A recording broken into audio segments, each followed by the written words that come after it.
ओम शांति। 6/5/2025 की मुरली है। मुख्य रूप से बाबा ने कहा, अब घर चलना है, इसलिए पावन बनो। पतित पावन बाप कहते हैं, मुझे याद करो तो पावन बन जाएंगे। यह पैगाम सभी को दो। बाप ने अपना परिचय तुम बच्चों को दिया है। अब तुम्हारा कर्तव्य है बाप का शो करना। कहा भी जाता, सन शोज फादर। आगे कहा, कभी किसी बात में मूंझना नहीं है। आपस में रूठ कर पढ़ाई नहीं छोड़नी है। दुश्मनी बनाना भी देह अभिमान है। संग दोष से अपनी बहुत बहुत संभाल करनी है। पावन बनना है। अपनी चलन से बाप का शो करना है। प्रीत बुद्धि बन एक बाप की अव्यभिचारी याद में रहना है। तन मन धन से बाप के कार्य में मददगार बनना है। अब सुनते हैं महावाक्यों को विस्तार से। बाबा ने कहा, मीठे बच्चे, याद में रहने की मेहनत करो तो पावन बनते जाएंगे। अभी बाप तुम्हें पढ़ा रहे हैं, फिर साथ में ले जाएंगे। प्रश्न है, कौन सा पैगाम तुम्हें सभी को देना है? उत्तर, अब घर चलना है, इसलिए पावन बनो।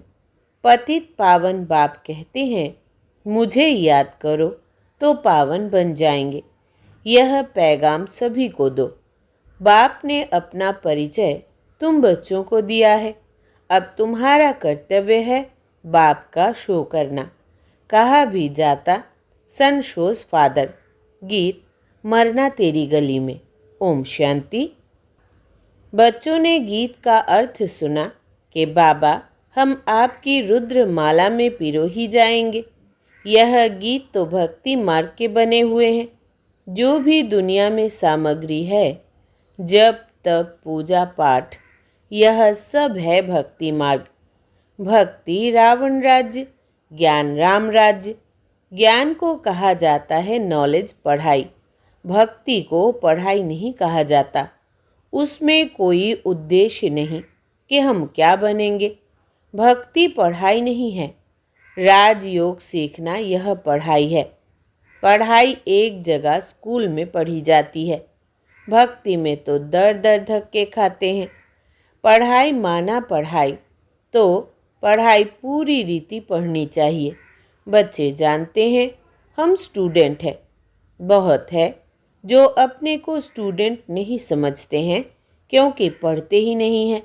ना बाप को बाप समझते हैं, ना शिव बाबा को सद्गति दाता समझते हैं। ऐसे भी है, बुद्धि में कुछ भी बैठता ही नहीं। राजधानी स्थापन होती है ना, उसमें सभी प्रकार के होते हैं। बाप आए ही है पतितों को पावन बनाने। बाप को बुलाते हैं, हे पतित पावन आओ। अब बाप कहते हैं, पावन बनो। बाप को याद करो। हर एक को पैगाम देना है बाप का। इस समय भारत ही वैश्यालय है। पहले भारत ही शिवालय था। अभी दोनों ताज नहीं है। यह भी तुम बच्चे ही जानते हो। अब पतित पावन बाप कहते हैं, मुझे याद करो तो तुम पतित से पावन बन जाएंगे। याद में ही मेहनत है। बहुत थोड़े हैं जो याद में रहते हैं। भक्त माला भी थोड़ों की है ना। धन्ना भगत नारद मीरा आदि का नाम है। इसमें भी सब तो नहीं आकर पढ़ेंगे। कल्प पहले जिन्होंने पढ़ा है वही आते हैं। कहते भी है बाबा, हम आपसे कल्प पहले भी मिले थे, पढ़ने अथवा याद की यात्रा सीखने। अभी बाप आए ही है तुम बच्चों को ले जाने। समझाते हैं, तुम्हारी आत्मा पतित है, इसलिए बुलाते हो कि आकर पावन बनाओ। अब बाप कहते हैं, मुझे याद करो, पवित्र बनो। बाप पढ़ाते हैं, फिर साथ में भी ले जाएंगे। बच्चों को अंदर बहुत खुशी होनी चाहिए। बाप पढ़ा रहे हैं। कृष्ण को बाप नहीं कहेंगे, कृष्ण को पतित पावन नहीं कहेंगे।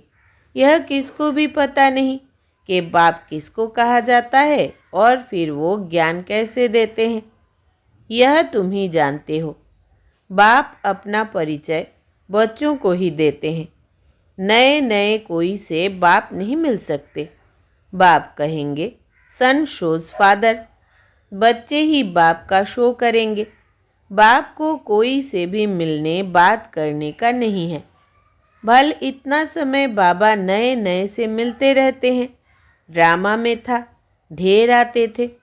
मिलिट्री वालों के लिए भी बाबा ने समझाया है, उनका उद्धार करना है। उनको भी धंधा तो करना ही है, नहीं तो दुश्मन वार कर लेंगे। सिर्फ बाप को याद करना है। गीता में है, जो युद्ध के मैदान में शरीर छोड़ेंगे वो स्वर्ग में जाएंगे। परंतु ऐसे तो जा न सके। स्वर्ग स्थापन करने वाला भी जब आए तब ही जाएंगे।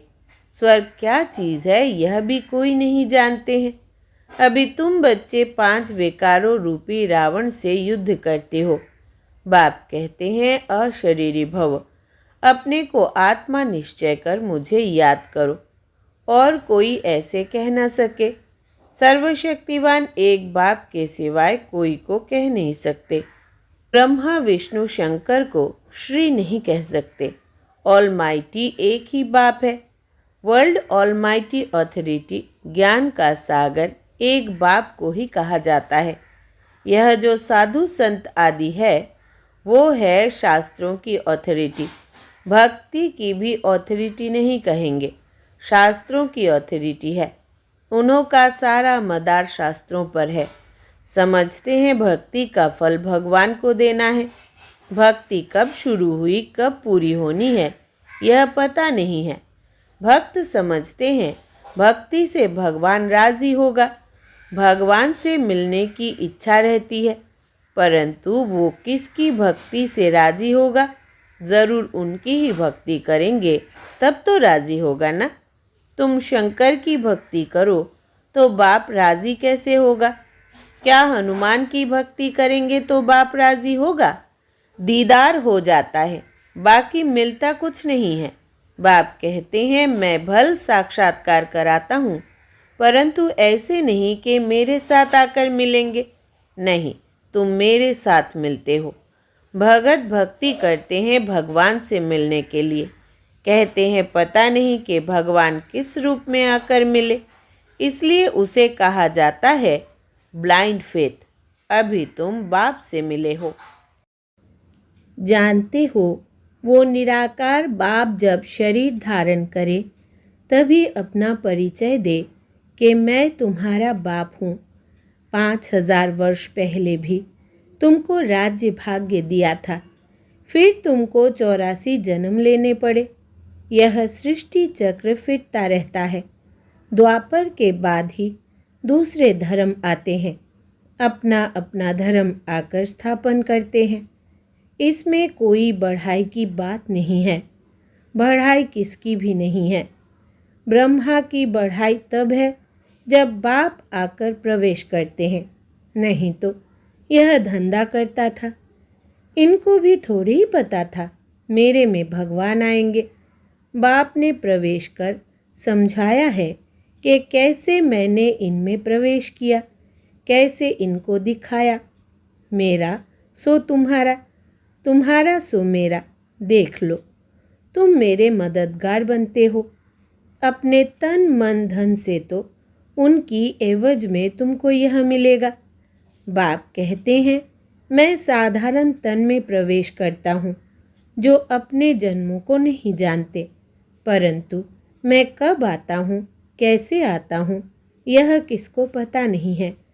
अभी तुम देखते हो साधारण तन में बाप आए हैं।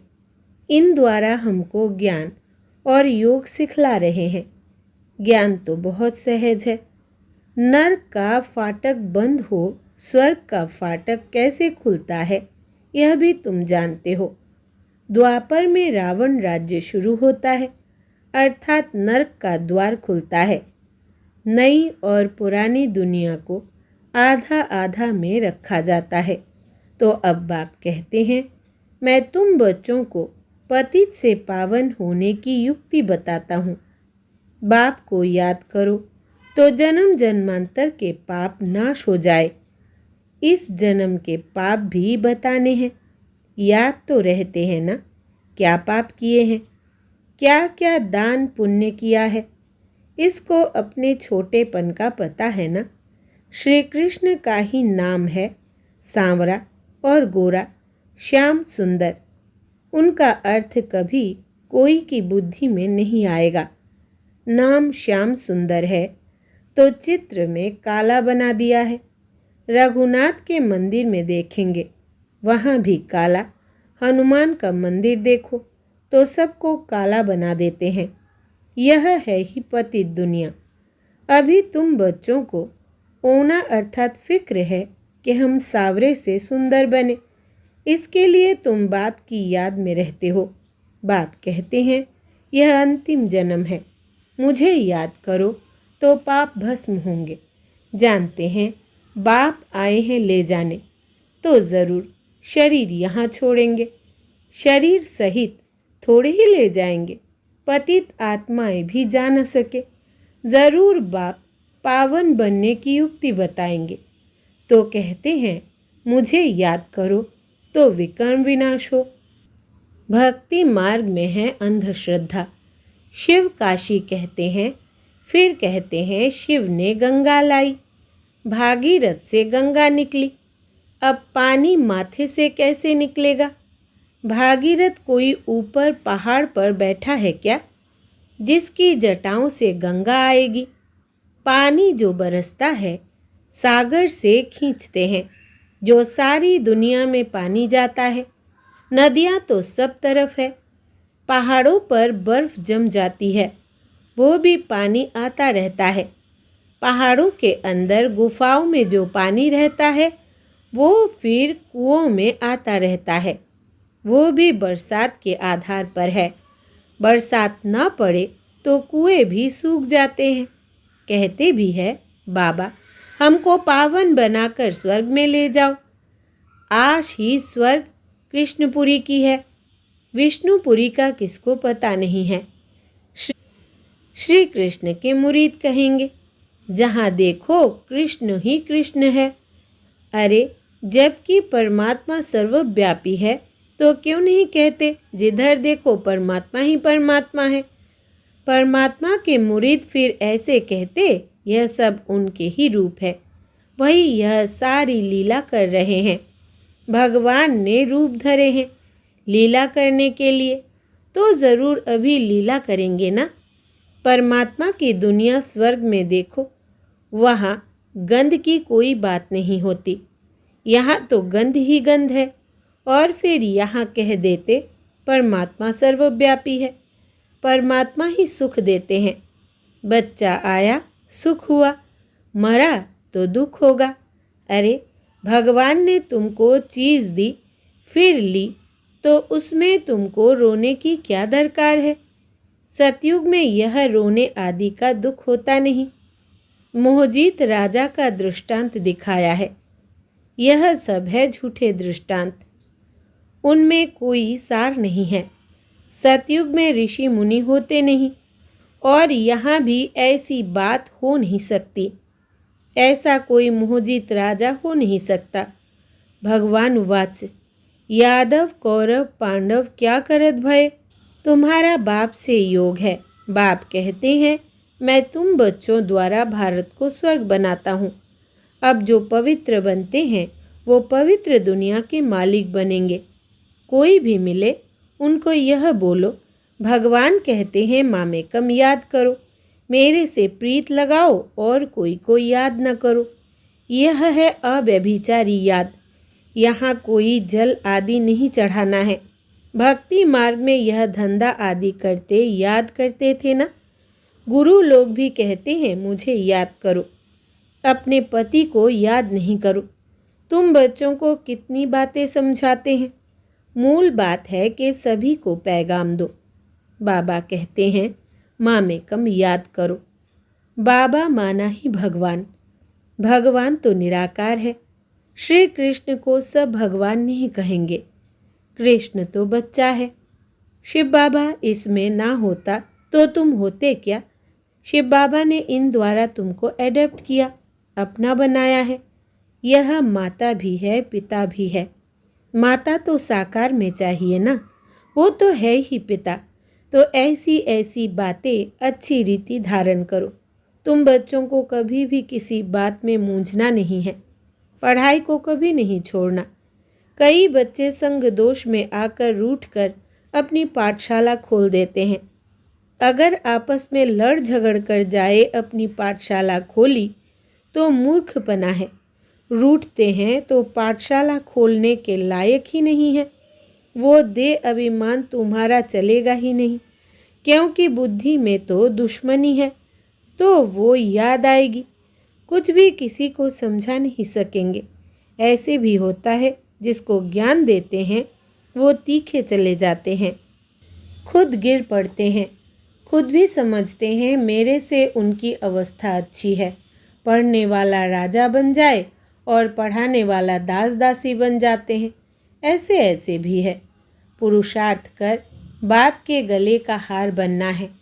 बाबा जीते जी मैं आपका बना हूँ। बाप की याद से ही बेड़ा पार होना है। अच्छा, मीठे मीठे सिकिलदे बच्चों प्रति माता पिता बाप दादा का याद प्यार और गुड मॉर्निंग। रूहानी बाप की रूहानी बच्चों को नमस्ते और हम रूहानी बच्चों की रूहानी बाप दादा को याद प्यार, गुड मॉर्निंग और नमस्ते बाबा नमस्ते। धारणा के लिए मुख्य सार। पहला, कभी किसी बात में मूंझना नहीं है। आपस में रूठकर पढ़ाई नहीं छोड़नी है। दुश्मनी बनाना भी देह अभिमान है। संग दोष से अपनी बहुत बहुत संभाल करनी है। पावन बनना है। अपनी चलन से बाप का शो करना है। दूसरा, प्रीत बुद्धि बन एक बाप की अव्यभिचारी याद में रहना है। तन मन धन से बाप के कार्य में मददगार बनना है। वरदान है, न्यारे और प्यारे बनने का राज जानकर राजी रहने वाले राजयुक्त भव। विस्तार है, जो बच्चे प्रवृत्ति में रहते न्यारे और प्यारे बनने का राज जानते हैं, वो सदा स्वयं भी स्वयं से राजी रहते हैं, प्रवृत्ति को भी राजी रखते हैं। साथ साथ सच्चे दिल होने के कारण साहिब भी सदैव उन पर राजी रहता है।